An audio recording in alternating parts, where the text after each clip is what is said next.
नमस्कार, एनालाइजर में आपका स्वागत है। आज की इस वीडियो में भी हम आवश्यक वस्तु अधिनियम से संबंधित प्रश्नों की श्रृंखला को देखेंगे और इसमें भी ठीक आप उसी प्रकार से कार्य करेंगे जैसा कि मैंने पिछले वीडियो में किया था कि आप इस तरीके से बॉक्स बॉक्स बनाएंगे और प्रश्न संख्या, सही उत्तर और क्या उत्तर सही हुआ या गलत हुआ वो चीजें लिखते जाएंगे। शुरुआत करते हैं सबसे पहले प्रश्न से। अमन ट्रेडिंग कंपनी ने सरकार द्वारा तय मूल्य से अधिक पर खाद्यान्न बेचना शुरू कर दिया। ग्राहकों की शिकायत पर जांच शुरू हुई और पाया गया कि कंपनी जानबूझकर 30% ज्यादा मूल्य वसूल कर रही है। कंपनी के संचालक पर किस धारा के तहत अभियोजन की अनुमति जरूरी है? अभियोजन की अनुमति की बात हमने की थी धारा जो है वो 11 में। धारा 11 क्या कहते हैं? अभियोजन की अनुमति यानी केस चलाने की अनुमति।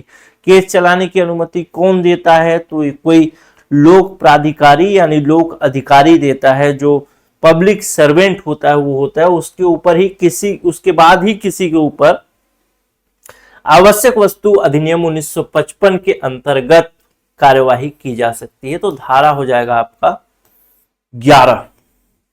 अगला प्रश्न देखते हैं, जोड़ी मिलान वाला प्रश्न है, क्वेश्चन नंबर 2। बहुत व्यवहारिक सा प्रश्न है लेकिन कभी कभी दे देता है। आपूर्ति नियंत्रण की बात करें तो कालाबाजारी की रोकथाम के लिए मूल्य नियंत्रण उपभोक्ता का संरक्षण करता है। वितरण प्रणाली गरीबों की सुलभता, अनुज्ञप्ति निगरानी और पारदर्शिता लाता है। तो यानी क्रम से हो जाएगा, 1 का 1, बी का 2, सी का 3 और डी का 4। अगला प्रश्न देखते हैं, क्वेश्चन नंबर 3 क्या कहता है। अब देखिए, इसमें जोड़ी मिलान वाला प्रश्न है और इसमें एक ठो मिला लिए तो बहुत अच्छा हो जाएगा। देखिए, मास्क की अधिसूचना जारी की गई थी जब महामारी की अधिसूचना थी, महामारी के समय। तो ए का 1 हो जाएगा, ए का 1 2 में है, देखिए इसमें भी और इसमें भी, यानी बी और सी नहीं होगा। दूसरा देखें कि धान के बारे में अगर अधिसूचना कहें तो सामान्य अधिसूचना है और पेट्रोल जो है पहले से ही अधिसूचित है, तो सी का 3 हो जाएगा। तो सी का 3 केवल इसमें है, यानी ऑप्शन नंबर ए हो जाएगा। ठीक है, आप लोग वीडियो के बाद पीडीएफ को देख करके फिर पढ़ने की और भी कोशिश करिएगा।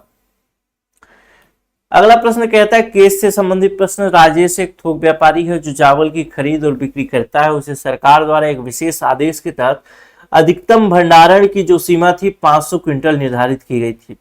फिर भी उसने गुप्त गोदाम में 900 क्विंटल चावल जमा कर लिया और सूचना छुपा ली।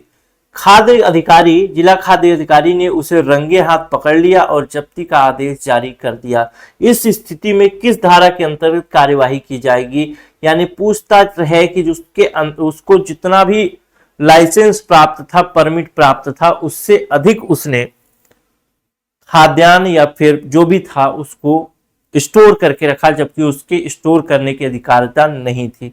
तो कितना स्टोर करना है, कितना स्टोर नहीं करना है, इस विषय में तो केंद्र सरकार जो आदेश जारी करती है वह जारी करती है धारा 3(2)(c) के अंतर्गत। किसके अंतर्गत जारी करती है? धारा 3(2)(c) के अंतर्गत। लेकिन यहां पर जो प्रश्न पूछा है वो अलग ही प्रश्न पूछा है। कहता है कि इस स्थिति के अंतर्गत किस कार्यवाही की जाएगी। यानी कुल मिला के कहते हैं खाद्य अधिकारी ने उसे रंगे हाथ पकड़ लिया और जब्ती का आदेश दे दिया। जब जब्ती का आदेश दे दिया उसके बाद क्या होगा? जब्ती के आदेश देने के बाद उसके सामान पर एक तरीके से कब्जा कर लिया जाएगा, फिर जाएगा कलेक्टर के पास। तो ये जब्ती की पूरी कार्यवाही है वो धारा 6(a) यानी अगर इसी में कहें तो धारा 6(क) के अंतर्गत चलेगी। क्लियर है? तो ऑप्शन नंबर बी इसका सही उत्तर होगा। ए गलत से भी, गलती से भी उत्तर लेने की कोशिश मत करिएगा। क्वेश्चन नंबर 5 कहता है, वह प्रावधान जो राज्य सरकार को कलेक्टर के कार्य का पालन करने का निर्देश देता है किस धारा में है? अब इस प्रश्न में आपको लग रहा होगा कि भैया धारा 5 तो है ही नहीं, प्रत्यायोजन की शक्ति जो है वह धारा 5 तो इसमें है ही नहीं। तो अब यहाँ पे कौन सा धारा होगा? आप एक बार कमेंट करके, सॉरी एक बार अपना लिख विख के बताइए, देख लीजिए कौन सा धारा होगा। तो इसका धारा होगा धारा 4। धारा 4 इसलिए होगा क्योंकि धारा 4 कहता है कि केंद्र सरकार जो है वह कुल मिला के कहता है कि यहाँ पे कलेक्टर कार्य का पालन यानी ड्यूटी मतलब काम सौंप सकता है। काम सौंप सकता है किसको? धारा 4 के अनुसार केंद्र सरकार सौंप सकता है राज्य सरकार को या राज्य सरकार के अधिकारियों को, दोनों को काम सौंप सकता है। और यहां पर राज्य सरकार को कलेक्टर के कार्य का पालन करने का निर्देश देती है, यानी राज्य सरकार को जो निर्देश दे रही है वह धारा 4 के अंतर्गत ही दे रही है। क्लियर है? चलिए अगला प्रश्न देखते हैं। स्टेटमेंट वाला प्रश्न है, आवश्यक वस्तु अधिनियम 1955 के अंतर्गत सरकार को किसी वस्तु के वितरण को नियंत्रित करने की शक्ति प्राप्त है। हाँ बिल्कुल, धारा 3 में इसका वर्णन किया गया है। दूसरा कहता है वितरण का नियंत्रण केवल युद्धकालीन आपातकालीन स्थिति में ही हो सकता है। नहीं, सामान्य स्थिति में भी हो सकता है, जैसे कीमत बहुत ज्यादा बढ़ रही है तब भी किया जा सकता है। तो स्टेटमेंट 2 तो गलत हो गया, यानी एक ही स्टेटमेंट सही होगा, वो होगा ऑप्शन नंबर सी, पहला कथन सही हो जाएगा। अगला प्रश्न देखते हैं। अब थोड़ा फास्ट इसलिए पढ़ा रहा हूं क्योंकि पिछली वीडियो में आप जान चुके हैं कि किस तरीके से कंसेप्ट को पकड़ना है, कौन सी धारा में क्या है, कौन सी धारा में क्या है। और आपको जैसे धारा 6B बोला, धारा 8 बोला, धारा 6C बोला, तो ये आपको ध्यान होना चाहिए कौन कौन सा है। चलिए देखते हैं। क्वेश्चन नंबर 7 को बताइए क्या होगा। क्वेश्चन नंबर 7,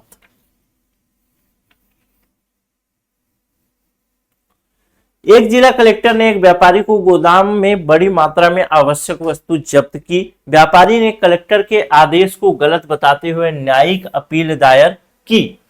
तो पूछता है व्यापारी किस धारा के अंतर्गत एक न्यायिक अपील कर रहा है, यानी कलेक्टर ने आदेश किया कितना, 6A के अंतर्गत आदेश कर दिया जब्ती का।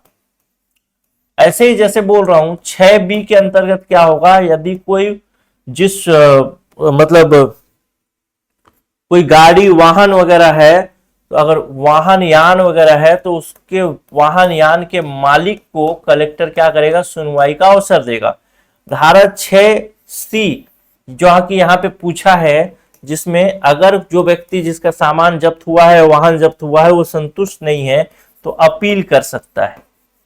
ऐसे ही आपको भी याद होना चाहिए। तो धारा 6C इसका उत्तर हो जाएगा।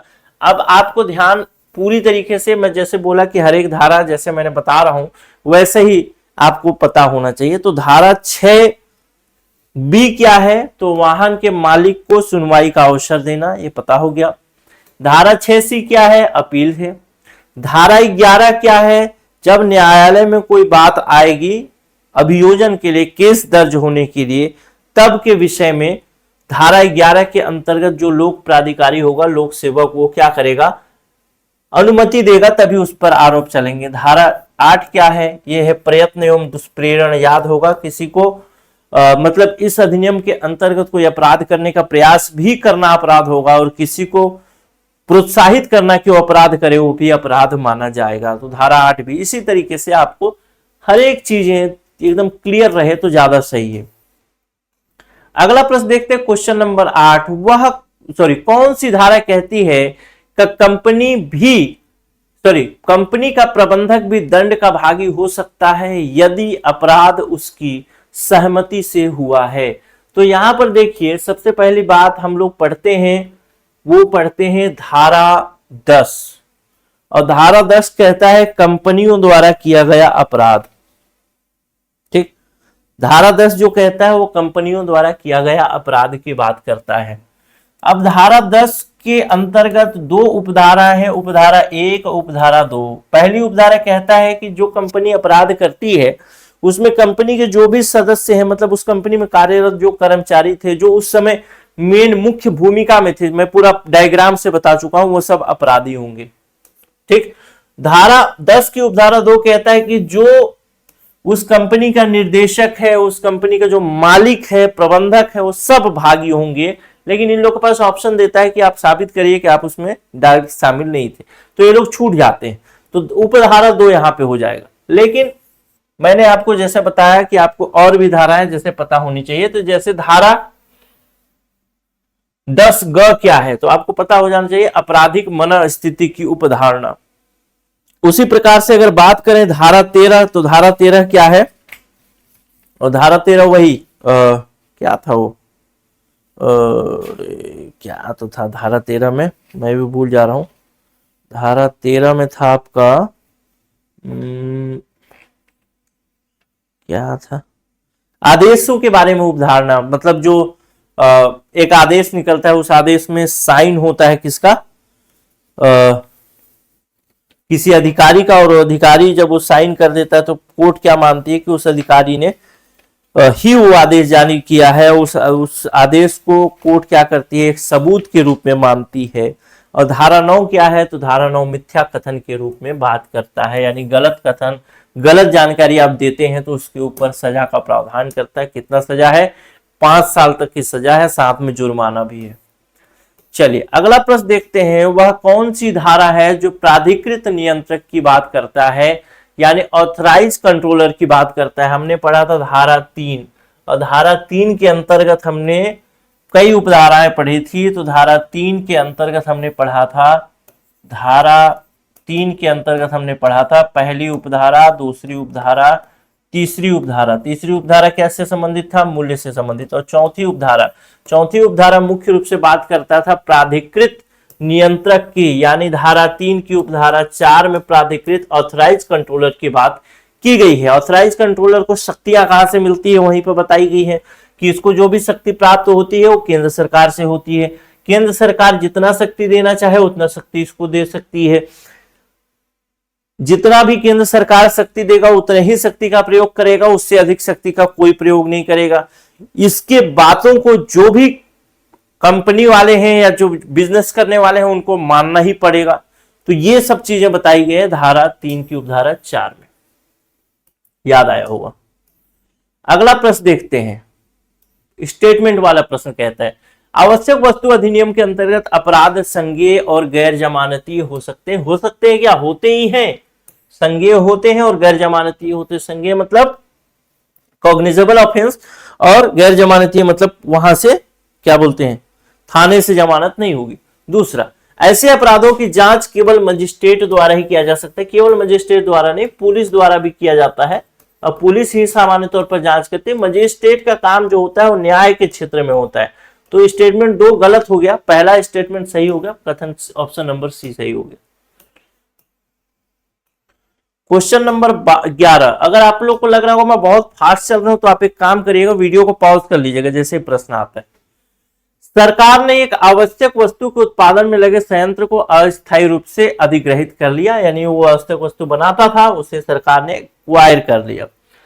संयंत्र के मालिक ने पूछा कि क्या उसे मुआवजा मिलेगा। अधिनियम की किस धारा के अंतर्गत मुआवजे की बात की गई है, तो उसका सही उत्तर हो जाएगा अधिनियम की धारा 3(3)(a) के अंदर भी कुछ चीजें हैं तो उसको आप बाद में देख लीजिएगा। हाँ 3(3). अगला प्रश्न देखते हैं, कहता है निम्नलिखित घटनाओं को उसकी प्रकृति के अनुसार आधिकारिक अनुक्रम में लगाइए, यानी पहले कौन सा आएगा उसके बाद कौन सा आएगा फिर क्या होगा। तो सबसे पहला आदेश का उल्लंघन, जांच, अभियोजन और गिरफ्तारी, ऐसा लिखा गया है। तो सबसे पहले क्या होगा, सबसे पहले तो आदेश का उल्लंघन ही होगा, यानी 2 नंबर पहले आएगा। और उद्देश्य का उल्लंघन हुआ है कि नहीं हुआ उसका जांच होगा, उसके बाद गिरफ्तारी होगी, उसके बाद केस चलेगा, यानी 2, 3, 1, 4 जो होगा 2, 3, 1, 4 ऑप्शन नंबर 20 का सही उत्तर हो जाएगा। अगला प्रश्न देखते हैं, क्वेश्चन नंबर 13, न्यायालय किन परिस्थितियों में 3 महीने से कम की सजा दे सकता है। जब न्यायालय के पास विशेष और पर्याप्त कारण हो तब 3 महीने से कम की सजा दे सकता है। जैसे कि हमने पढ़ा है इसके अंतर्गत कि प्रथम दृष्टया जो सजा होगी प्रथम बार जब होगा तो 3 माह से लेकर के 7 वर्ष की सजा होगी। अगर वो क्या बोलते हैं वैसा अपराध दोबारा होता है तो फिर 6 माह से 7 वर्ष की सजा होगी। लेकिन दोनों ही कंडीशन में हमने देखा था कि अगर न्यायाधीश चाहे तो 3 महीने से कम और 6 महीने से कम भी सजा दे सकता है, लेकिन उसके क्यों वो ऐसा सजा दे रहा है उसके कारणों को उसको लिखना पड़ेगा, जो कारण विशेष और पर्याप्त होने चाहिए। और इसी में हमने पढ़ा था एक चीज कि यदि वो कम सजा देता है तो वो ये अगर साबित कर उसमें लिखता है कि किसी व्यक्ति को इससे कोई विशेष नुकसान नहीं हुआ है, तब की स्थिति में वो कम सजा दे सकता है। ठीक, वो उसका एक कारण माना जा सकता है। अगला प्रश्न कहता है क्वेश्चन नंबर 14 का, निम्नलिखित अधिकरणों सरकारी अधिकरणों को शक्तियों के क्रमबद्धता के आधार पर लगाइए। शक्तियों मतलब आवश्यक वस्तु अधिनियम 1955 के अंतर्गत जो सबसे अधिक शक्तिशाली है उसको ऊपर रखना है और सबसे कम वाले को नीचे रखना है। तो सबसे अधिक शक्तिशाली किसके पास है? सबसे अधिक शक्ति किसके पास है? केंद्र सरकार के पास ही है, वो पहला नंबर पे आ जाएगा। उसके बाद जो शक्तियां वो ट्रांसफर करेगा वो राज्य सरकार को करेगा, दूसरे पे आ जाएगा कलेक्टर, तीसरे पे निरीक्षक अधिकारी, चौथे पे। तो 1 2 3 4 सही विकल्प हो जाएगा, ऑप्शन नंबर ए ही सही उत्तर हो जाएगा। अगला प्रश्न देखते हैं क्वेश्चन नंबर 15, कहता है बहुत अच्छा सा प्रश्न, कहता है सत्यनारायण राइस मिल पर आरोप है कि उसने आदेश के उल्लंघन में सोयाबीन तेल का निर्यात किया। जब जांच हुई तो पता चला कंपनी ने जानबूझकर प्रतिबंध के बावजूद माल सीमा पार भेजा।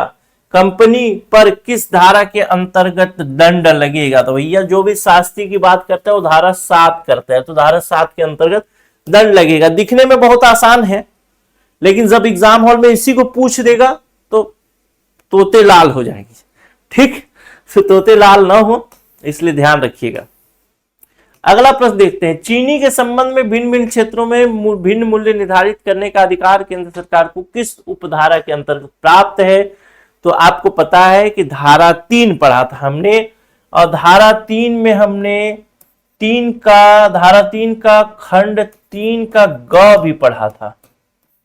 ठीक, धारा 3 ग पढ़ा था, और धारा 3 ग में हमने पढ़ा था कि इसमें जो भी बातें हुई है सब चीनी के विषय में हुई है।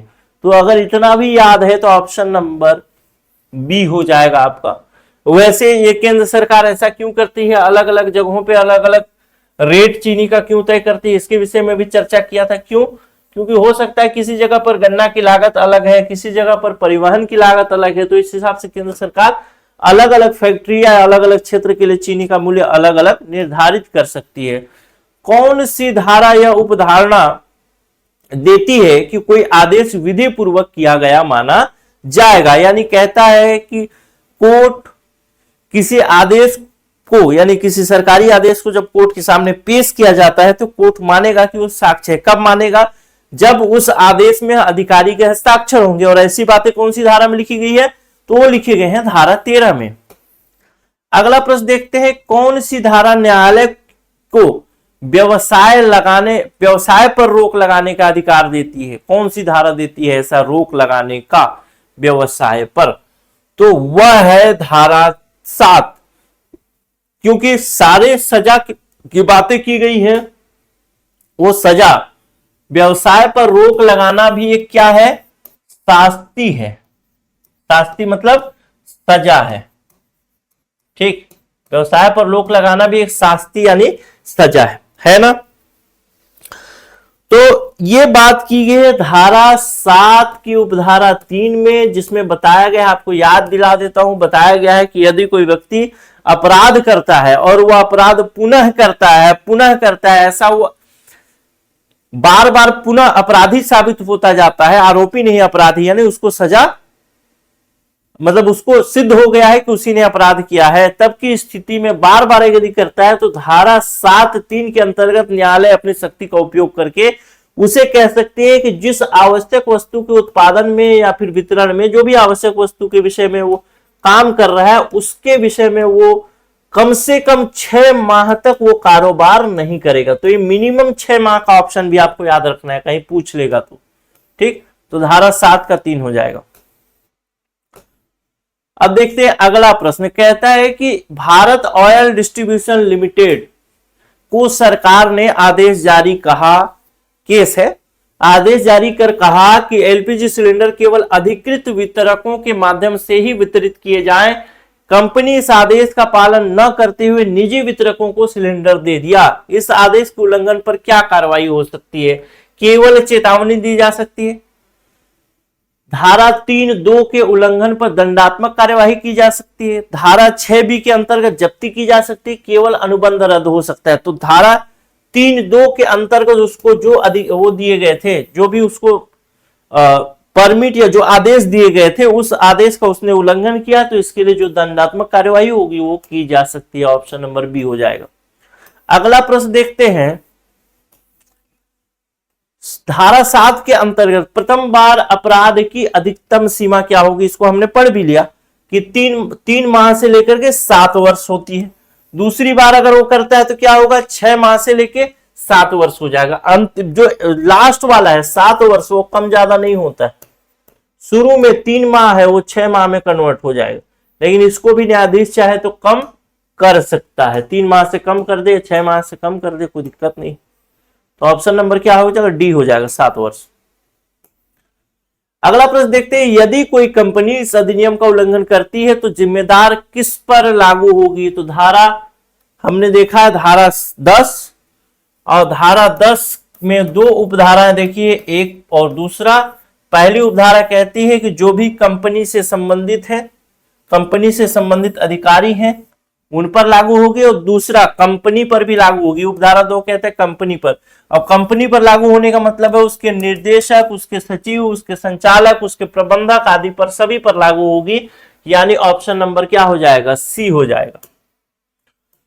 अगला प्रश्न देखते हैं, क्वेश्चन नंबर 22, बहुत आसान प्रश्न है। कहता है निम्न दंडात्मक कार्यवाहियों को कठोरता के क्रम में समझाइए। सबसे पहले लाना है सबसे कठोर, और उसके बाद लाना है सबसे साधारण। तो सबसे कठोर क्या होगा? कि किसी को कारावास दे दिया जाए, उसको जुर्म में बंद कर दिया जाए, तो ये हो जाएगा पहला। दूसरा, उस पर जुर्माना लगा दिया जाए, तो ये हो जाएगा दूसरा। तीसरा, उसके सामान की जब्ती कर ली जाए, तो ये हो जाएगा तीसरा। कैसे होगा? पहला तो कारावास हो गया,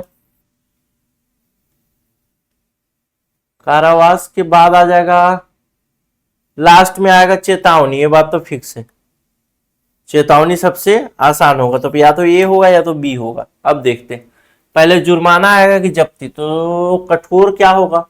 सबसे ज्यादा कठोर तो यही होगा, जुर्माना ही होगा। तो ऑप्शन नंबर बी ही होगा, जुर्माना। जब्ती तो तीसरा, आसान हो जाएगा जब्ती। ठीक, तो ऑप्शन नंबर बी 1 2 3 4 हो जाएगा। ए लिया है यार, 1 3 2 4, ठीक है, ले सकता है। क्या बोल रहे हैं? कठोर दंड कारावास है, उसके बाद जब्ती आती है, क्योंकि संपत्ति, अच्छा, संपत्ति छीनी जाती, फिर जुर्माना। ठीक है। अगला प्रश्न देखते हैं, कंपनियों के नाम और उल्लेखन को सार्वजनिक रखने का अधिकार किसके पास है? सार्वजनिक करने का अधिकार किसके पास है? तो वह है ऑप्शन नंबर सी, न्यायालय के पास। और न्यायालय ऐसा कब करती है, कौन सी धारा के अंतर्गत करती है? तो आप ध्यान रखेंगे, धारा 10 ख, धारा 10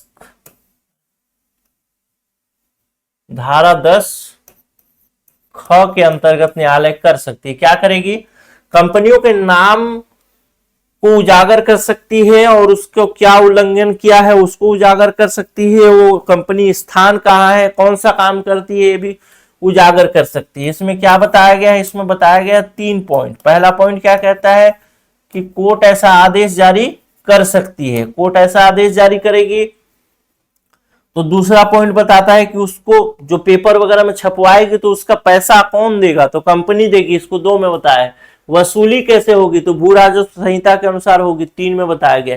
कौन सी स्थिति में उसको पेपर में नहीं छपवाना है कोर्ट को? तो पहला, यदि अपील का अधिकार बचा है तब, और या फिर उसने कोई अपील की है और उसका अंतिम सुनवाई अभी तक नहीं हुआ है, तब की स्थिति में। तो क्या होगा इसका उत्तर? तो ऑप्शन नंबर सी होगा, लेकिन आपको पता होना चाहिए सब डिटेल जो पढ़ाया हूं, याद आना चाहिए। क्वेश्चन नंबर 24 देखिए, आवश्यक वस्तु अधिनियम के अंतर्गत चीनी में शामिल नहीं है कौन सा? मिश्री तो है, वैक्यूम पैन प्रक्रिया से बनी चीनी भी है, बूरा चीनी भी है, फ्रूटोज शामिल नहीं है। ऑप्शन नंबर सी हो जाएगा। अगला प्रश्न देखते हैं, क्वेश्चन नंबर 25, केस स्टडी दिया है। एक आदेश के तहत आटा मिल को निर्देश दिया जाता है कि वह गेहूं केवल 20 रुपए प्रति किलो के हिसाब से बेचेगा। मालिक ने बाजार मूल्य अधिक होने का हवाला देकर 25 रुपए किलो में बिक्री जारी रखी, ऐसी स्थिति में सरकार क्या कर सकती है? तो क्या करेगी, धारा 7 के अंतर्गत उसको सजा दे देगी, जो भी उसने अपराध किया है। ऑप्शन नंबर सी हो जाएगा। ठीक, इस तरीके से 25 प्रश्न हमारे ये भी कंप्लीट हुए। अब हम अगले वीडियो में जब बात करेंगे तो किसी नए अधिनियम की बात करेंगे, नए टॉपिक पर बात करेंगे। नमस्कार, जय हिंद। हाँ, वो आपने जो बनाया होगा ना, कौन सा क्वेश्चन का आपने कौन सा उत्तर दिया, उसको व्हाट्सएप में जरूर भेजिएगा।